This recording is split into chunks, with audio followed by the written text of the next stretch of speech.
Python నేర్చుకుందాం అనుకునే వాళ్ళ కోసం ఈ వీడియోలో డే 5లో స్ట్రింగ్స్ అలానే స్ట్రింగ్ ఇండెక్సింగ్ ఈ రెండు చూడబోతున్నాం మనం ఇప్పుడు. అసలు స్ట్రింగ్ అంటే ఏంటంటే టెక్స్ట్ డేటాని కానీ కలెక్షన్ ఆఫ్ క్యారెక్టర్స్ని కానీ స్ట్రింగ్ అంటారు.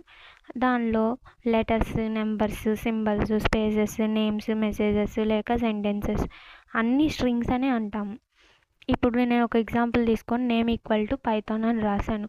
ఈ పైథాన్ అనేది డబుల్ కొటేషన్స్లో రిప్రజెంట్ చేశాను కాబట్టి ఇది ఒక స్ట్రింగ్ అయిపోద్ది. స్ట్రింగ్స్ని సింగిల్, డబుల్, ట్రిపుల్ కొటేషన్స్లో రిప్రజెంట్ చేస్తాం పైథాన్లో. స్ట్రింగ్స్ ఇండెక్సింగ్ వచ్చేసరికి స్ట్రింగ్లో ఈచ్ లెటర్కి ఒక ఇండెక్స్ నెంబర్స్ ఉంటుంది. ఆ నెంబర్ అనేది 0తో స్టార్ట్ అయ్యిద్ది. ఇప్పుడు నేను ఒక ఎగ్జాంపుల్ తీసుకొని టెక్స్ట్ ఆఫ్ డబుల్ కొటేషన్లో పైథాన్ రిప్రజెంట్ చేసుకున్నా.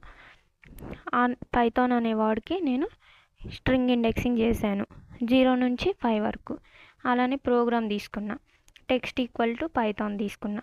ప్రింట్ ఆఫ్ టెక్స్ట్ ఆఫ్ 0 అంటే p అనేది మనకు అవుట్పుట్గా వస్తుంది. ప్రింట్ ఆఫ్ టెక్స్ట్ ఆఫ్ -1 అంటే మనకి n అనేది అవుట్పుట్గా వస్తుంది. ఇలానే ఈజీగా పైథాన్ నేర్చుకుందాం అనుకుంటే ఫాలో చేయండి, లైక్ చేయండి, షేర్